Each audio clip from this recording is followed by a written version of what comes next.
apaan bro? Hei, nih gue kasih tahu di tempat tongkrongannya apa? Salah satu garda depan ambulan. Oh nongkrongnya di mana deh? Yoi, sobi-sobi gue, teman-teman gue semua ini. Sabi lah, ntar kita ngobrol bareng doi pada ya. Yoi. Oke, jadi kita udah bareng sama Mas siapa nih? Kang Tian. Mas Andrian. Tian. Mas Tian. Mas Tian ini selaku salah satu supir ambulan ya Mas? Iya. Kenapa kita mau tahu ke supir ambulan? Karena mungkin supir ambulan orang yang pertama kali ketemu sama pasien kali Bro. Iya. Karena kalau wawancara dokter atau perawat kan udah sering di TV ya. Iya. Tapi supir ambulan nih belum pernah nih kita tahu. Gimana Beliau sih? juga salah satu sebagai pahlawan di garda depan Nah, bagi kondisi kayak gini. Jadi ini kita ngobrol-ngobrol santai aja kali ya Siap, Mas. siap, siap. jadi gimana sih kayak proses penjemputan awalnya atau gimana sih yang ada problem di tengah-tengah jalan kah atau gimana sih? Jadi seputar tentang pekerjaan Mas sih kita yang mau tanya. Iya. Paling pertama yang kita pengen tanya, kenapa memilih untuk sebagai supir ambulan? Betul sekali. Yang pertama sih awalnya waktu itu pernah kejadian kebetulan kakek dari saya mau dibawa dari Garut menuju ke Rumah Sakit Salamun. Nah di situ tuh beliau sesak di tengah-tengah jalan. Oke. Sehingga dilarikan ke puskesmas terdekat. Oke.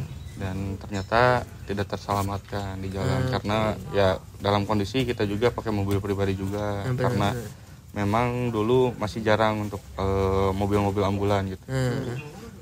Nah, selang berjalannya waktu, kita juga dari pihak Karang Taruna sering advokasi pasien dan kebingungan juga dari transportasi mobil ambulan. Nah, kebetulan waktu tahun 2015 dari Karang Taruna Kota Bandung, alhamdulillah dapat hibahan ambulan dari OLX karena kerjasama. Nah, setelah itu awalnya bukan saya yang pegang. Karena waktu tahun 2017 itu kita sering gitu meminta ambulan Karang Taruna untuk advokasi pasien, untuk pengantaran pasien dari rumah ke rumah sakit untuk tindak lanjuti gitu. Supir yang itu kebetulan yang satu lagi sekarang aktif di salah satu lembaga di Provinsi Jawa Barat. Nah kebetulan beliau biar fokus di sana, yang ambulan biar saya yang pegang gitu. Jadi bagi-bagi tugas lah gitu. Jadi emang awalnya mau jadi supir ambulan karena dulu pernah ada kejadian kakek sakit gitu dan nggak sempat terselamatkan gitu karena emang transportasinya dulu kurang ya. Iya. Dan memang tidak disangka-sangka bisa pegang salah satu unit mobil ambulan juga gitu. Mulai megang satu unit ambulan tuh di tahun berapa Mas? Di sekitar tahun 2017 akhir sama 2018 awal. Berarti untuk bawa mobil ambulan udah sekitar 3-4 tahun ya? Iya, jalan 4 tahun. Jalan 4 tahun. Nah kita ini kan sebenarnya lagi daerah, kita belum ngasih tahu ke kalian, kita lagi daerah Bandung. Ini salah satu base camp mobil ambulan tersebut di sekitaran daerah Soekarno-Hatta. Nah gimana nih Mas terutama dalam PPKM ini? Iya. Tadi Mas sedikit cerita, wah padat banget, ininya. Nah ini kondisinya sekarang tuh kondisi di rumah sakit sekota Bandung itu kebetulan memang lagi full dan banyak juga beberapa rumah sakit yang kehabisan oksigen juga. Nah terus adanya PPKM yang darurat ini banyak jalan yang ditutup sehingga kadang dari segi perjalanan ambulan juga kadang ada sedikit hambatan untuk dalam perjalanan karena kemacetan yang panjang juga. Nah sering terjadi juga kita mengalami meninggal di jalan dari salah satu pasien. Udah sekitar 2 minggu ini hampir tiap hari ada terus gitu yang meninggal di jalan. Sekitar 2 minggu terakhir ini. Ya, kalau dari unit mobil ambulan yang Mas pegang udah berapa pasien yang meninggal di jalan? Kalau yang dari saya sekitar 5 pasienan yang meninggal. 5 pasien meninggal di mobil. Di mobil dalam perjalanan menuju ke rumah sakit gitu. Itu biasanya ada yang kayak karena apa gitu bisa sampai meninggal di jalan? biasanya sih kadang ada yang punya riwayat sesak, terus emang saturasi dari awal dari pas waktu penjemputan juga emang udah rendah gitu. Jadi kekurangan oksigen juga. Sedangkan kan di ambulan kita oksigen hanya yang 1000 bar cuma yang 1 kubik gitu. Nah, sedangkan untuk pasokan oksigen saat ini kan memang kurang gitu dan susah nyarinya kemana gitu. Bahkan beberapa orang yang menjual tabung oksigen pun cukup lumayan mahal gitu, lebih dari 3 kali lipat ke atas. Tapi pernah nggak ada yang meninggalnya karena hambatan waktu sampai rumah sakit ya, misalkan dia nggak bisa masuk IGD, UGD karena kepenuhan gitu-gitu? Nah itu tuh kebanyakan jadi kita cari-cari rumah sakit karena banyak rumah sakit yang penuh juga, karena di rumah sakit tersebut bisa menerima cuman dengan antrian yang sangat panjang. Nah sedangkan keluarga kan ingin yang tercepat. Nah dan dianjurkan lah ya udahlah cari rumah sakit terdekat lagi, siapa tuh ada.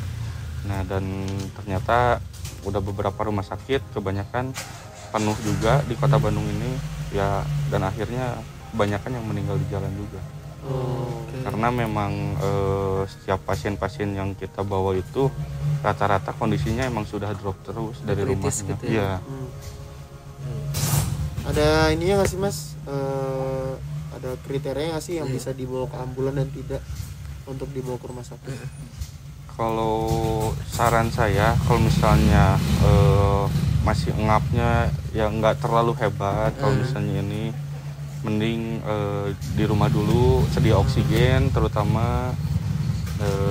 Terus kalau misalnya yang memang udah terlihat parah, karena kan sekarang itu kondisi di rumah sakit kan memang pada full dan dianjurkan untuk booking duluan dulu gitu. Jadi beberapa hari sebelumnya harus membooking dulu rumah sakit biar pas begitu pengantaran dari ambulan mengantar ke rumah sakit langsung pas begitu datang udah ada ruangan langsung turun pasien.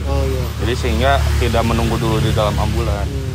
Kebanyakan kan kalau misalnya sekarang kita nodong datang ke rumah sakit dari rumah, belum ada konfirmasi dari keluarga ke rumah sakit, dan ternyata ruangan penuh, bisa waiting list, cuman ya waktunya memang butuh berjam-jam juga untuk menunggu itu. Sedangkan pasien tidak bisa turun dikarenakan kan kondisi di rumah sakit kebanyakan kasurnya penuh. Betul. Ya makanya sehingga mau tidak mau pasien menunggu di dalam ambulan. Dan kebanyakan pasien yang sesak, oksigen kita menipis sehingga habis, ya akhirnya tidak terselamatkan. Betul. Jadi mungkin dari pihak keluarga juga mulai harus peka gitu ya. Kalau mungkin dari salah satu keluarganya ada yang udah mulai ngerasa nggak enak badan atau gimana, mending langsung booking rumah sakitnya aja dulu ya. Karena balik lagi itu dia seremnya kan takutnya udah kritis, terus dipaksa untuk dibawa ke rumah sakit tapi rumah sakit penuh juga akhirnya bahaya juga gitu. Ngambil resiko tinggi. Dan makanya kita juga sebelum langsung evakuasi pasti kita nanya dulu ke keluarga pasien apakah sudah booking atau belum, dikarenakan kita juga sudah capek gitu, bukannya capek, jadi melihat pengalaman sebelumnya kita nggak mau gitu ambil resiko sampai terjadi hal-hal yang tidak diinginkan. Betul. Karena hal-hal seperti itu membuat ya kita merasa gagal gitu untuk pengantaran seseorang yang membutuhkan gitu. Nah selama PPKM ini berarti Mas selama 24 jam stay gitu? Kebetulan saya kerja juga di salah satu dinas di Kota Bandung. Paling kalau misalnya saya lagi libur stay-nya 24 jam. Kalau misalnya saya lagi kerja paling mobil ada yang pegang juga. Tapi kalau untuk saya pribadi saya paling di malam doang kalau beres pulang kerja. Gitu. Nah ini Mas, pasti biasanya suka ada kontra nih, terutama dari keluarga pribadi Mas. Untuk Mas memilih untuk sebagai saya juga mau bergerak untuk dalam pemegangan unit mobil ambulan. Itu cara Mas ngadepin, pasti ada dong di keluarga pasti Mas. Ada, pasti ngapain ada. sih Mas kayak gitu-gitu kan malah nyari penyakit gitu kan. Cuma malah tadi saya dengar juga katanya juga ya udah hati nurani gitu, nggak ada dibayar atau gimana gitu. Jadi pasti bakal ada pro kontra sama istri atau sama siapa. Kita penasaran nih kalau dari Mas tuh gimana jawabannya? Kebetulan kalau saya masih belum berkeluarga sih ya. Saya masih tinggal sama orang tua. Kebetulan emang dari dulu pernah sempat kontra juga sama orang tua. Ngapain sih gitu? Bawa ambulan, dibayar enggak, capek iya, malah kondisi badan juga kita makin drop juga. Dan pernah pengalaman buruk, saya sampai dikeluarin kerja gitu. Kayak gitu. Karena pengantaran pasien waktu itu. Emang salah saya juga di waktu jam kerja, saya pendampingan pasien. Karena di salah satu kerja itu kan saya di waktu itu kerja di salah satu perangkat desa. Dan kebetulan pasien-pasien yang kita bawa juga kebetulan warga mereka juga gitu. Warga sendirilah gitu. Ya pingin saya sih ya seharusnya ada toleransi karena kan yang kita evakuasi juga bukan warga luar, kan warga mereka sendiri gitu. Ya hitung-hitung ada ada pelayanan khusus lah gitu di wilayah tersebut. Ya, cuman ya atas pertimbangan ya gimana lagi gitu, ya udahlah nggak apa-apa saya terima gitu. Yang bikin Mas tetap kuat walaupun dari kerjaan sampai dikeluarin, dari keluarga juga ada yang tidak setuju begitu Mas, tapi tetap tahan gitu di situ apa sih Mas? Alhamdulillah sih, walaupun kita nggak dibayar atau kita nggak narik juga, alhamdulillah ada terus gitu rezeki dari mobil ini gitu. Jadi emang udah kehatian gitu dari mobil ini tuh. Jadi kalau lepas juga kadang dipegang sama orang, aduh takut kenapa gitu kan mobil. Takut ya nabrak atau gimana. Nah berarti kalau ini mobil sebelum berangkat menjemput pasien nih Pak, ada yang harus dicek-cekin tuh apa aja ini dalam mobil ini, SOP-nya itu apa aja kita punya. Paling kita kalau misalnya untuk penjemputan pasien kita ditanya dulu pasiennya perlunya apa aja, karena kan untuk ambulan kita sendiri terbatas alatnya, hanya ada tabung oksigen doang. Betul. Nah, ditanya juga apakah ada sesak napas atau tidak. Soalnya kan kita juga pasti ngecek oksigen. Mesin udah pastilah kalau mesin itu kan pasti utama gitu kalau mesin. Terus sama kebersihan dalam aja sih untuk steril, menjaga biar kita bawa orang sakit, masa sih kita pakai ambulan kotor juga gitu. Malah jadi nambah penyakit juga pasien gitu. Skill nyetir juga harus ya Mas? Harus. Karena nyalip. Iya, karena ambulan juga untuk jadi supir ambulan tuh tidak sembarang, karena emang ada sertifikasinya juga. Dan mungkin ada SOP-nya juga. Ada SOP-nya juga. Nah, kayak penjemputan pasien, kayak misalnya light bar doang yang dinyalain, sirinenya juga gak usah gitu. Terkecuali kalau misalnya kita penjemputan pasien dan memang kondisi pasien itu memang butuh pertolongan cepat gitu dari kita. Sedangkan kita kalau misalnya kita tidak menyalakan sirine dengan jalanan kondisi macet, ditakutannya kita terlambat meninggal. Itu yang itu juga suka jadi salah persepsi dari kita. Ini mobil ambulan nyala cuma sebenarnya nggak ada pasiennya. Ini emang supirnya pengen nyerobot aja nih. Nah ini penjelasan dari Mas Ian.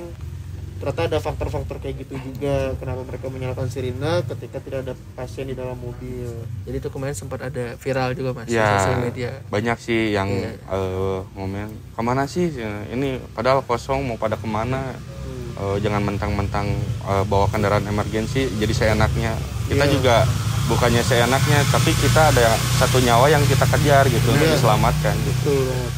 Jadi mungkin buat lo para pemakai kendaraan di jalan gitu, jadi kalau misalnya ada ambulan lewat untuk lebih ngerti aja lah gitu, karena emang nggak mungkin kok supir ambulan ugal-ugalan gitu, nggak mungkin, pasti ada yang mereka tuju yaitu menyelamatkan nyawa orang gitu. Jadi buat lu harusnya lebih ngerti lagi sih di jalan. Nah Mas mau nanya deh Mas, kan tadi Mas sendiri bilang 2 minggu terakhir ini Mas sendiri udah ngangkut 5 pasien yang meninggal di jalan gitu. Nah pasti kan ada sisi dimana keluarga nggak bisa terima, keluarga si pasien. Pernah nggak sih Mas yang jadi disalahin gitu atau gimana? Biasanya dari pihak rumah sakit dulu menanyakan ini kronologisnya seperti apa, kenapa bisa sampai meninggal di jalan. Nah dan misalnya ada keluarga yang pro kontra dengan supir, ya kita kasih penjelasan juga, karena kan yang kita pelayanan kita hanya ada 1 unit ambulan, 1 orang supir dan 1 orang kru, bukan medis. Terkecuali kalau misalnya dari puskesmas, dari dinas kesehatan itu baru ada medisnya, ada dokternya gitu. Kalau dari ambulan kita hanya sebatas supir sama kru untuk membantu mengangkatkan pasien ke dalam ambulan doang gitu. Iya. Tapi suka kena omel juga Mas dalam penjemputan telat gitu. Ada aja. Mana aja sih baru nyampe gitu. Iya, ada aja yang kayak gitu. Kadang keluarga juga karena panik jadi kadang sedikit kesulut juga emosinya. Nah, Mas tuh ngadepinnya gimana tuh? Iya. Kalau misalnya gitu ya kita juga emang udah melakukan ya yang terbaik lah gitu, udah yang tercepat. Ya mau gimana lagi ya udah aja gitu, nggak apa-apa gitu ya, kita ambil hati aja gitu, nggak usah diambil pusing kitanya malah bentrok atau kayak gimana. Yang penting yang salah satu utamanya pasien dulu yang selamatin, untuk masalah itu belakangan gitu. Gokil sih. Maksudnya dan niat bantu orang gitu. Disemprot juga. Kalau udah jadi prioritas ya kan. Terus juga ya udah seikhlasnya gitu kan. Ya buat beberapa supir ambulans sih saya pribadi sih benar-benar takjub lah ya gitu ya. Karena apalagi yang kayak Mas gini yang benar-benar dari hati nurani gitu, bergerak ke yayasan gitu, dengan lembaga dan instansi, jadi benar-benar respect lah sama Mas Tian gitu. Nah sama Mas Tian sendiri mau nanya, mungkin suka duka jadi supir ambulan selama 4 tahun itu apa aja? Suka duka. Sukanya dulu kali. Kalau suka sih ya gimana ya, kita menolong orang itu ya jadi suatu kebanggaan gitu buat kita gitu. Kita sampai ngantar pasien dari rumah sampai rumah sakit, sampai masuk ke rumah sakit dan diterima di rumah sakit tersebut, ya itu salah satu poin plus buat kita gitu. Tapi kalau dukanya, kalau misalnya kita gagal untuk mengantar pasien yang meninggal di jalan, ya kita juga kadang merasa bingung juga mau gimana. Kita udah berupaya sekuat mungkin, kita udah cari celah jalan yang begitu yang padat gitu. Kadang ada beberapa kendaraan yang emang gak ngerti, yang gak mau minggir juga. Ya udah gimana lagi gitu. Jadi ya. Tapi itu sirinenya sebenarnya ada beda-bedanya nggak sih Mas? Untuk sirine, untuk suara sih, kalau itu saya kurang paham juga. Karena kan kalau sirine itu katanya ada tahap-tahapnya. Cuman kan untuk saat ini kan kebanyakan ambulan yang sirinenya dirubah juga. Udah ada yang kayak polisi juga kan, yang kayak gitu. Makanya kalau untuk masalah sirine saya juga kurang paham.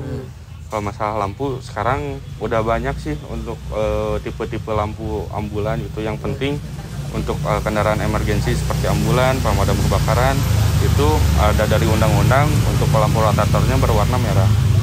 Oke. Nah itu dia guys. Jadi kalau lu ngelihat ambulan warna merah mending kasih jalan. Iya. Jangan lu tahan. Sama ini sih warna ungu itu berarti nasar mau lewat. Seperti mati lampu ya sayang. Nah Mas, mungkin kan tadi Mas bilang sendiri selama 2 minggu ini banyak peningkatan pasien COVID gitu, yang sakit bahkan yang meninggal juga banyak gitu. Mungkin dari Mas punya pesan mungkin buat teman-teman gimana sih buat tetap ngejaga prokes atau apapun itulah, pesan-pesan dari Mas ke teman-teman. Dan bahkan mungkin kalau dari Mas sendiri punya apa ya kayak keresahan gitu, mungkin boleh diceritain juga ke teman-teman. Paling untuk ya masyarakat teruntuknya untuk seluruh Indonesia ya. Saran saya mending ikuti aturan dari pemerintah, jangan membandel. Kalau misalnya emang tidak ada kepentingan yang terlalu penting amat, mending diam di rumah, karena memang kondisi saat ini emang sedang hektik gitu. Iya, betul. Dan tolong untuk masyarakat juga, karena tenaga medis juga udah mulai kelelahan. Kita udah setahun lebih menghadapi pandemi ini. Ya mohonlah bantuannya untuk sedikit mengurangi tenaga medis juga gitu. Jadi ya, mungkin ada pesan ke beberapa instansi kita atau apapun itu dari cukup ya itu. Jadi itu dia obrolan kita bersama Mas Tian, selaku orang baik yang ingin membantu banyak orang yang kesulitan mungkin di luar sana, yaitu pekerjaannya sebagai supir ambulan. Thank you buat Mas Tian untuk ngobrol-ngobrol hari ini, dan buat teman-teman selalu jaga prokes dan apapun itu jangan dulu keluar rumah ya. Iya. Jadi sampai berjumpa lagi di interview ini, Kak.